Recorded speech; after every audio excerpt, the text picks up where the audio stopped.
Good evening everyone, welcome to the official YouTube channel of Officers Adda 24/7. My name is Amanjyot and today we are going to discuss what are the different roles and responsibility of banks in context to AML and KYC. So as we know, we have discussed multiple times that what is KYC, what is AML. So KYC stands for it's your know your customer. This is a process of collecting the information related to the customer so that you can know the risk level which a customer can expose to a bank. And what is AML? AML is simply your anti-money laundering. It is the process in which we are trying to control the money laundering with the help of using the guidelines, norms and restrictions or regulations of the central bank as well as the international organizations. Okay. So today we are going to discuss that what is RBI's role, what are the bank's roles in the controlling the anti-money laundering activities, or what are the roles of KYC which is performed by a particular bank. Okay, so before starting the session, first of all, let me know am I audible to all of you and the PPT is also visible. And those candidates who are new to the channel, do subscribe the channel and press the bell icon so that all the upcoming sessions on Officers Adda 24/7 you will be notified about the sessions. Okay, so let's start the session in which we are going to discuss that what are the roles and responsibilities of banks in context to KYC and AML. So first of all, as we know that when we are talking about the banks, so banks have to set up certain specialized department to attend the functions. Like if we are talking about a banking system, if we are talking about a financial institution, we always see that there are different departments which a bank is working with the different tasks. Okay, and appointed a different specialist person to perform that particular task. Similarly, the KYC analyst and AML analyst are the specialized staff of the bank. They have to perform certain activity in the bank. So what are the roles and responsibility? First of all, the bank has have to set up a specialized department. It can be related to the branch operations, it can be related to the credit card business, it can be related to housing role, vehicle loans, consumer loan, bank assurance, trade finance, etc. So these are the certain facilities, or these are the some of the facilities which a bank and financial institution is providing us. And to perform all these activities, banks have to set up a different departments. Bank have to set up or bank have to assign a specialized person for these particular tasks. Okay, so what we are saying here that every bank has to appoint a certain specialized worker or a specialized employee, or we can say the person who has the full skills or knowledge about that particular topic or the function of the bank. Then only we will be able to perform well in the banking services or financial services. So similarly, as we have seen that these are the operations, these are the functions which are performed by the bank, and bank is appointing multiple different specialists to perform these tasks. Similarly, KYC analyst and AML analyst works in a specified sector, in a specified objective. So for this, the bank has given us a certain roles and responsibility. The bank has the certain roles and responsibility related to the bank, KYC and AML, and those responsibilities will be fulfilled by the KYC analyst and AML analyst. Okay, now let's start first of all why we need this, or what are the responsibilities and what are the KYC's process, etc. So compliance with KYC and AML standard has become necessary for the healthy financial relationship both by the banks and financial institution. If you want to maintain a healthy financial relationship of your bank or between the bank and financial institution, or if you want to maintain a healthy financial balance sheet of yours, then you have to make sure that you are compiling with the KYC and AML guidelines or the standards. If we are not following certain guidelines and standard which is given for the KYC and AML, then it is obvious that there will be high risk in the financial system related to the credit risk, it can be related to the financial risk, etc. So we are saying that the compliance with KYC and AML standards are very important for all the banks and financial institutions so that they will have a healthy financial status of their own bank and financial institution. And that's why the role and the responsibility of banks comes regarding the KYC and AML. Okay, next.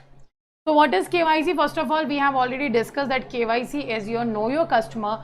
In the simplest term, KYC means being able to tell the difference between the favorable and unfavorable client. Okay, it means you are capable of knowing that which of the customer of yours is your favorable customer and which is not your unfavorable customer. Now first of all, if we are talking about the specifically unfavorable, it means anyone with political or criminal connections or with a history and otherwise deems them to be high risk for your company. So the person who is favorable for the bank is the person who is not generating any type of risk in the bank or financial institution. It is a type of customer who is performing or is fulfilling all the needs of the documentations and fulfill all the regulations which is given by the bank. So those customers are known as your favorable customers or clients, and unfavorable customers and clients are those customer and clients who are facing or who are performing certain money laundering, or they are performing in a criminal connections, or they are related to the political connections, okay, and their credit history is not so good. So those customers are unfavorable for the bank and financial institution. So sourcing high quality KYC information has historically been a tedious, difficult and unreliable task. So it is very hard to find out the actual detail of the customer, the actual KYC of the customer, because there is a chances that whatever KYC documents you are getting, it can be a fraud also. So it is a very tough task, it is a very difficult task, or it is a very unreliable task. So we have a certain procedure by which we can avail the KYC process very easily. Okay, so there are 3 steps of a KYC compliance framework. The first step is saying customer identification. Second is your customer due diligence. Third is your enhanced due diligence. Okay, so first of all, let's understand what is your customer identification. So before checking a customer identification document, it is necessary to verify and synchronize all available information for any inconsistencies. So you need to be sure that your potential customer is not on any sanction list.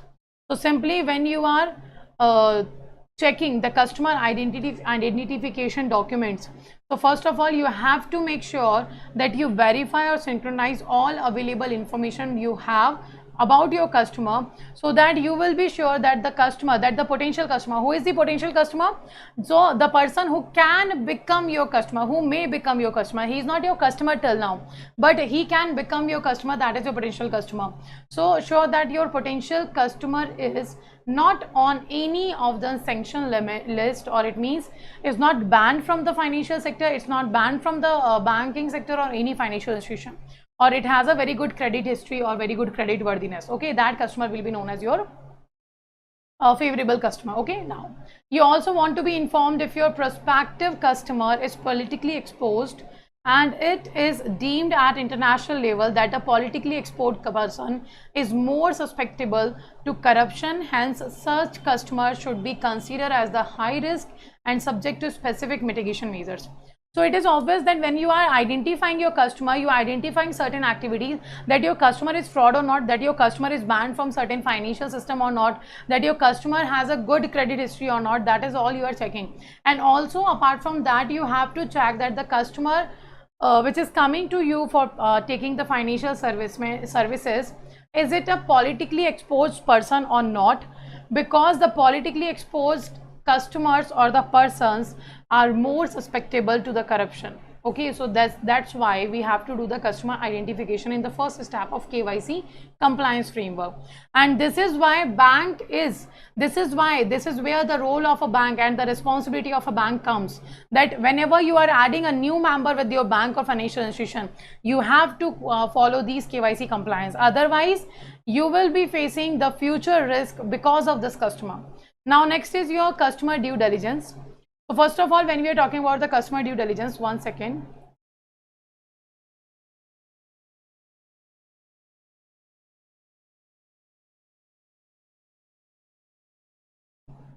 Yeah, it's okay now. So when we are talking about customer due diligence, so due diligence measures should include collecting all available data on customer from trusted sources, determining the purpose, intended nature and key beneficiaries of the relationship, as well as maintaining ongoing monitoring of the relationship to ensure all activity is consistent with the recorded customer information. So when we are talking about the customer due diligence, so it is saying that the due diligence measures should include certain things. It is saying that it should include collecting all available data on a customer or about the customer from the trusted source. It can be a government source also. Okay, the trusted source can be a government source which determines the purpose, intended, the nature and key beneficiaries of the relationship. Okay, and as well as maintaining the ongoing monitoring of the relationship to ensure that all the activity is consistent with recorded customer information. Okay, so to know that the customer is not performing any kind of activity after having the customer identification, you have to go ongoing monitoring of the customer. Okay, now the third step is enhanced due diligence. So if customers deemed to be higher risk than expected, enhanced due diligence measure is required. Like we have studied the customer, we have done the customer identification, and after linking the customer with the bank or financial institution, we have found that the customer is deemed to be a higher risk for the bank or financial institution.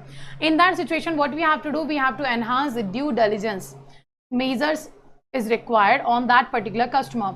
So high risk customer include those with political exposure, an existing relationship with competitors, or anyone whose country of origin is on the high risk third countries. Okay, so first of all, high risk customer are those customer who are politically exposed customer, or having an existing relationship with the competitors of yours, or any person who is from the country of origin which is banned or which is at the high risk. Okay, so enhanced due diligence measures usually include more intense monitoring of the customer relationship and deeper investigative research.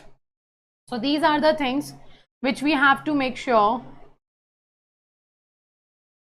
that the customer, when is deemed to be higher risk after joining the bank, then what you have to do, you have to enhance your due diligence on that particular customer. Okay, so these are the 3 steps of KYC compliance. Now what is AML? If we are talking about AML, it is a stand for anti-money laundering. So anti-money laundering is a blanket term of the constantly evolving laws and regulations that are in place to prevent the money laundering. Now what is money laundering? Simply the conversion of black money into white money is known as your money laundering. Okay, and this anti-money laundering is a set of rules, set of laws, set of regulations which are placed to prevent the money laundering and other related financial crimes from a bank in a bank. Okay, so AML compliance is a lot more comprehensive and actually includes KYC compliance. So when you are doing AML compliance, it means you are trying to control the money laundering, you are doing the anti-money laundering activities, you require to fulfill the KYC compliance. Okay, so AML legislation in Europe is currently defined as the 4th anti-money laundering directive, so which covers everything from KYC requirement and virtual currencies to internal companies policy that is specifically address money laundering and terrorist financing. So simply in India also, when we are talking about, it covers everything. When we are talking about the anti-money laundering legislation or laws, it covers your KYC compliance, it covers your transactions of banking, it can be related to your virtual currency transaction, it can be related to your any other transactions also. Okay, so that you will be able to address the money laundering, you will be able to address the terrorist financing. Now the upcoming 5th AML directive was successfully voted in the April 2018 and will be rolled out across the member states within the next 18 months, it was said.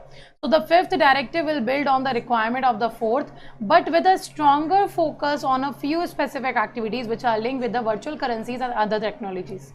So as we see that in India, we are also seeing that the investment in the Bitcoin, the investment in the cryptocurrency is continuously increasing. So there is a very high risk because there is no single administrator of that particular currency, soft currency, not the soft currency, but the Bitcoin or cryptocurrency. So as we are seeing that risk is rising day to day, so we have to introduce a certain AML directives which are capable of coping up with the increasing risk in the financial market, which are related to your virtual currency, which are related to your cryptocurrency also. Okay, now what are the quick tips for AML compliance? Now how you can do the quick AML compliance? First is stay informed. So AML legislation and regulation are always evolving. It's vital to be aware of new development and ensure that they are understood and followed across the organization. Always be on the lookout for new developments and forward great information resources. The KYC 3 blog is a good place to start. So first of all, when we are talking about KYC compliance, it is obvious that the time to time RBI changes the KYC procedure also, and also the AML compliance will be changed by the national body or the international cooperation bodies also. FATF can change any time the compliance of AML. FATF can change the regulations of the AML or the legislation of the AML. Same does the RBI can do. Same will be done by the RBI also. So in that situation, you have to make sure that you are stay tuned, or you are stay informed about all the new laws or all the new regulations which was introduced by the national bank or the international organizations. Okay. So this is the first thing which you have to make sure that you have to stay tuned. Why RBI giving the master circulars? Why RBI is giving notification? Why RBI doing the press release on the regular basis? Because to make sure that the banks are aware, or the financial institutions are aware about the new legislations, about the new norms. Okay. Second is know your customer. It is very important part of anti-money laundering compliance. So a comprehensive KYC compliance framework that include detailed procedure for customer identification, verification, customer due diligence, and enhanced due diligence is essential. So these are the 3 steps of doing the KYC process or doing the KYC compliance. So these 3 are very important for the AML compliance also. Third is you build a responsible organizational culture. So you have to make a certain organization culture which are following your code of conduct.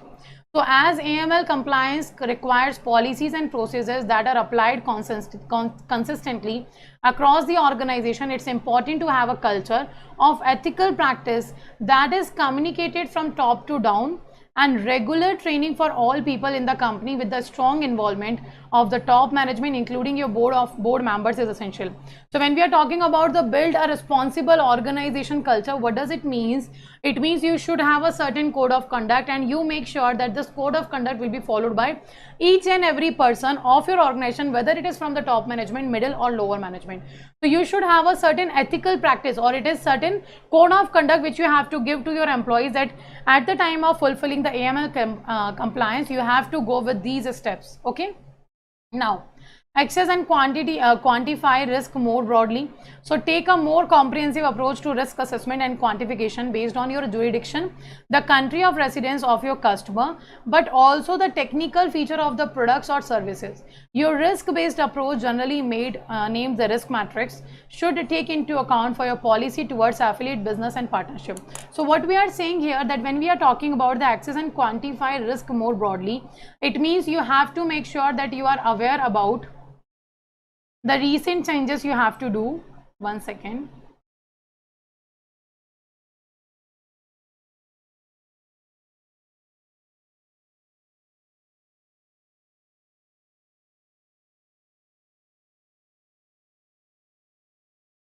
Okay. So we are saying in the access and quantify risk more broadly means, it simply means take a more comprehensive approach, take a more better approach to find out that what are the risk is there in the bank, and how to do the assessment and how to manage those risks. Okay. So take more comprehensive approach to risk assessment, to analyze the risk, to monitor the risk, or to identify the risk and quantify based on your jurisdiction, and try to manage that risk, try to eradicate that risk as per your jurisdiction of the country of residence. Okay. And next thing is you have to make sure at the time of identifying the risk that what are the laws and regulations given for that. Okay. So but also the technical features of the product and services will be focused, risk based approach should be taken, and it is generally named as a risk matrix. Okay. So we should take into the account your policy. Now the exposure to risk needs to account for these third party, their respective connection as well as their products. So it also a good idea to risk assessment for each unique jurisdiction, as well as to proactively gauge the inherent risk of existing and future regulations in the consideration jurisdiction. So what we are saying simply that when you are doing the exposure of risk to risk needs, what you have to do, you have to make sure that you have a respective connection or as well as their product of the third party. Okay. And it is a very good idea, so make sure that you are tailored the risk assessment for each jurisdiction. For each jurisdiction there is a different method to know what is the type of risk is there, and how to assess that risk, and how to manage this risk, or how to try not to increase the risk in the particular sector. Okay. So you have to be the proactive, or what does the proactive means, as well as soon as you identify or you find out that this can happen in the AML compliance, then you are immediately taken action. So you are not waiting for the matter to happen, but you are proactive. You have already started using certain measures to control that risk in the AML compliance. Okay. So these are the 4 quick tips for AML compliance. Now, what are the AML and KYC business analysts are actually doing? So we have discussed what is KYC, we have discussed what is AML, and then we have discussed what are the process of fulfilling or complying their norms or standards. Now let's move forward and talk about the AML and KYC business analyst, what actually they are doing in the bank. So the AML KYC business analyst has the task of reviewing the customer cases that are considered in the high risk and conducted throughout assessment of the related parties on a macro level. So their main work is that if when we are talking about the AML analyst, anti-money laundering analysts have to monitor and investigate time to time the financial dealing of their customers, so that they will be able to find out the suspicious transaction and can take action according to that. Now the KYC analysts have to make sure their primary work is to review the documentation of the customer, and after reviewing the documentation of the customer, they have to make sure that they are able to analyze what level of risk can be exposed to a bank. Okay, so what we are saying simply, they has the task of reviewing the customer cases and that customer who are considered to be high risk, you have to conduct a throughout assessment of the related parties on a macro level, on a big level. Okay. Now the position entails research and documentation work pertaining to clients possessing accounts in several jurisdictions or that have a history of complex cross-border transaction. So we have to make sure, we have to make monitoring or investigate those accounts, or we have to make sure the documentation is doing by the bank or the analyst time to time, so that we will able to know the customer who has a very complex history of cross-border transaction or the different transaction in a different jurisdiction. So to know that this customer is performing the legal activities or illegal activities, we have to perform that. Okay. Now she will also be required to consult with the senior analyst in the organization for guidance where applicable. Okay, so whenever the analysts need guidelines and they do not know what to do, how to do, then they can take the what we can say, a suggestion or consultation with their seniors. Now what they have to do, what are the job responsibilities there? So first of all, conduct independent research to gather and record the data from internal system, commercial database and internet. So first we have discussed that the customer identification is very important, and when you are doing customer identification, you require a certain data of the conduct an independent research to gather and record the data from internal system. Okay. Next is assesses and analyze the research data. Then use background knowledge, it means the credit history and experience to conduct the complex data analysis. Then handle due diligence investigation to support the policies and procedure given by the regulatory bodies. Then the conduct investigation based on that, follow up with the external contact to obtain information to support cases. Okay, that is also there.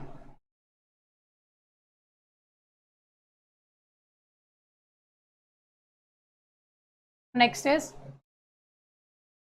write and prepare suspicious activity report. Then they have to write and prepare the suspicious activity report and have to give the FIUIND. Okay, that is very important. You have to retain with the bank. Okay, now the follow up to make sure all documentations for new accounts meet the